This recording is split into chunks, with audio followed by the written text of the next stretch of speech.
होता है, blood cells healthy होते हैं। हमारे शरीर में कुदरत ने नेचुरल सेल्फ हीलिंग की कैपेसिटी डाल के रखी है। फॉर एग्जांपल मैं आपको बता देता हूं कि अगर मेरे हाथ को स्क्रैच आ जाए और मेरे कार को स्क्रैच आ जाए तो 3 महीने के बाद किसका स्क्रैच दिखेगा? मेरे हाथ का स्क्रैच तो मुझे पता भी रहेगा कि लेफ्ट में स्क्रैच हुआ क्या राइट में स्क्रैच हुआ, क्योंकि कार में सेल्फ हीलिंग कैपेसिटी नहीं है। ह्यूमन यानी हमारे इंसानी शरीर में नेचुरल हील होने की कैपेसिटी कुदरत ने दी है। आज इंसान छोड़ा तो दुनिया का हर जानवर आज भी कुदरत के साथ जुड़ा हुआ है। आज जंगल का शेर भी जमीन के साथ जुड़ा हुआ है, कुदरत के साथ जुड़ा हुआ है। आज भी शेर जमीन पे सोता है, कुदरत का पानी पीता है, नदी का पानी पीता है, कुदरत में रहता है। इवन गली का डॉग भी आज जमीन से जुड़ा हुआ है। ये इंसान ही एक ऐसा प्राणी है जिसका शरीर 150 साल के लिए बना है, लेकिन आज वो 30, 35, 40, 45, 50, 60 साल में उसको खत्म और बर्बाद कर देता है। दोस्तों, आज भारत डायबिटीज का कैपिटल बन चुका है। दुनिया के सबसे ज्यादा डायबिटीज के पेशेंट इंडिया में है, क्योंकि बदकिस्मती से हमारा जो फूड है वो कार्बोहाइड्रेट फूड है। और कार्बोहाइड्रेट फूड आप वेज खाओ या नॉन वेज खाओ, आने वाले 2 से ढाई घंटे में आप जो भी खाओगे उसका कन्वर्जन फैटी एसिड और ग्लूकोज में कन्वर्ट हो जाता है, और उसको जलाने का काम इंसुलिन का होता है।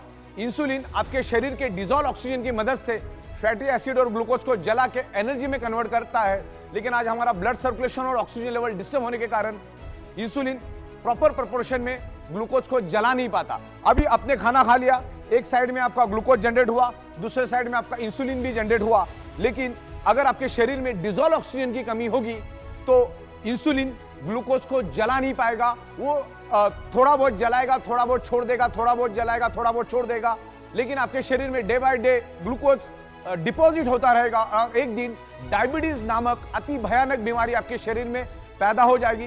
डायबिटीज एक्चुअली कैंसर से भी भयानक बीमारी है। डायबिटीज आपको अंदर से खोखला कर देता है, दिमाग की तरह आपकी बॉडी बन जाती है।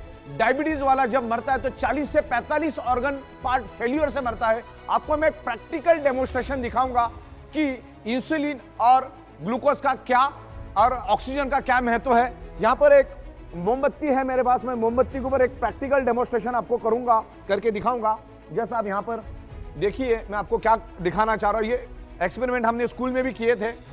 अब मैं यहां पर मोमबत्ती को जलाता हूं, मोमबत्ती जली यहां पर। अब मोमबत्ती अच्छी तरह से जल रही है, मैं इसके ऊपर कांच का ग्लास रखता हूं। इससे आपको ये क्लियर कट पता चल जाएगा शरीर में ऑक्सीजन का महत्व क्या है। मैंने क्या कर दिया, इस मोमबत्ती के ऊपर कांच का ग्लास उल्टा रख दिया।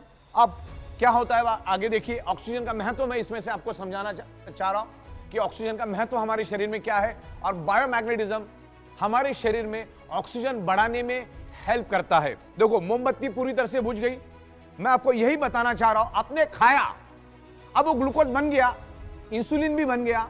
अब इंसुलिन ग्लूकोज को तभी जला पाएगा जब आपके शरीर के अंदर ऑक्सीजन है, प्रॉपर प्रोपोर्शन में ऑक्सीजन है। अब ये मोमबत्ती का एग्जांपल मैंने क्यों दिया, मोमबत्ती जली 15 सेकंड के बाद बुझ गई।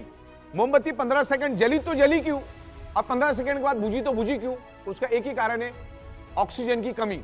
ऑक्सीजन नहीं मिला, उसने जलना बंद कर दिया। तो इंसुलिन का भी वही काम है। इंसुलिन भी ग्लूकोज को जलाता है, लेकिन ग्लूकोज को तभी जला पाएगा जब शरीर में आपके पास प्रॉपर प्रोपोर्शन में ऑक्सीजन है। अब मैग्नेट क्या करता है, बायोमैग्नेट क्या करता है, आपके शरीर के ब्लड सर्कुलेशन को इंप्रूव करके शरीर के अंदर डिसॉल्व ऑक्सीजन को बढ़ाता है। तो जब इंसुलिन बनता है और यहां पर ग्लूकोज बनता है, अगर प्रॉपर प्रोपोर्शन में बॉडी के अंदर ऑक्सीजन मिला तो इंसुलिन ग्लूकोज को जला के एनर्जी में कन्वर्ट करेगा। शरीर में डायबिटीज शुगर नाम की कोई भी बीमारी नहीं होगी, क्योंकि डायबिटीज बहुत ही भयानक, बहुत ही खतरनाक बीमारी है। तो ये मैं आपको एग्जाम्पल के जरिए बताया शरीर में ऑक्सीजन की क्या महत्व है। हमारा ब्लड सेल्स सिर्फ ऑक्सीजन की बदौलत ही जिंदा रहता है। तो ये है ऑक्सीजन का महत्व, जो मैग्नेट हमारे शरीर में बायोमैग्नेट ऑक्सीजन बढ़ाने में हेल्प करता है। विस्तार में हम डायबिटीज के बारे में समझते, डायबिटीज का रूट कॉज क्या है, डायबिटीज कैसे होता है, उसके रोकथाम के लिए हम अधिक जानकारी डायबिटीज के सुपर स्पेशलिस्ट डॉक्टर हमारे साथ जुड़ने जा रहे हैं। India has become diabetic capital of world. आज हम देखते हैं कि हाइपरटेंसिव पेशेंट्स होते हैं या डायबिटिक पेशेंट्स होते हैं, उनमें थकान रहती है। वो थकान इसलिए रहती है कि उनके जो कैपिलरीज है, उनके जो वेसल्स है या उनकी जो वेन्स है, या जो आर्टरीज है उसके अंदर प्लैक रहता है, मतलब वो थोड़े नैरो हो जाती है, और नैरो होने की वजह से उसमें से जो जाने वाला जो ब्लड सप्लाई होता है वो थोड़ा सा कम हो जाता है, और उसके वजह से वो सप्लाई जिस ऑर्गन की तरफ जा रहा है, हार्ट की तरफ जा रहा है, ब्रेन की तरफ, किडनी की तरफ या मसल की तरफ, तो वो कम होने की वजह से उस ऑर्गन का फंक्शन बहुत तरीके से कम हो जाता है और इंसान को थकावट लगने लगती है। अगर ये थकावट से अपने को बचना है तो जो कैपिलरीज है उनको क्लीन रखना पड़ेगा, वेसल्स को क्लीन रखना पड़ेगा, और किसी भी ऑर्गन को काम करने के लिए ऑक्सीजन की ज़रूरत होती है, फ्यूल की ज़रूरत होती है। तो ऑक्सीजन फ्यूल वही अगर नहीं मिला तो ऑर्गन काम नहीं कर पाएगा। इस तरह से जो डायबिटीज़ है और बढ़ा हुआ इंसुलिन है वह शरीर को ख़राब करने लगता है आहिस्ते आहिस्ते, और अपने शरीर में ब्लॉकेजेस आने लगते हैं। अगर वो ब्रेन में ब्लॉकेजेस आते तो उसको हम लोग बोलते कि ब्रेन स्ट्रोक आया, हार्ट में ब्लॉकेज आते तो उसको बोलते कि हार्ट अटैक आया। यानी हार्ट अटैक या ब्रेन स्ट्रोक आने के बाद वहाँ के जो ऑर्गन है, वहाँ के जो टिश्यूज़ है, वहाँ को प्रॉपरली ब्लड नहीं मिल रहा, और ब्लड इसलिए चाहिए होता है कि ब्लड के साथ ऑक्सीजन मिलता है, और बिना ऑक्सीजन के कोई भी टिश्यू सर्वाइव नहीं कर पाता। तो ब्रेन फंक्शन प्रॉपर होने के लिए, हार्ट का फंक्शन प्रॉपर होने के लिए उसको प्रॉपर ब्लड सप्लाई की ज़रूरत होती है, और वो ब्लड सप्लाई किसी भी तरह का अवरोध होता है, किसी भी तरह का ब्लॉकेज होता है तो उस टिश्यू को मिल नहीं पाता। तो our ultimate target, ultimate aim is to provide proper oxygenation to the body.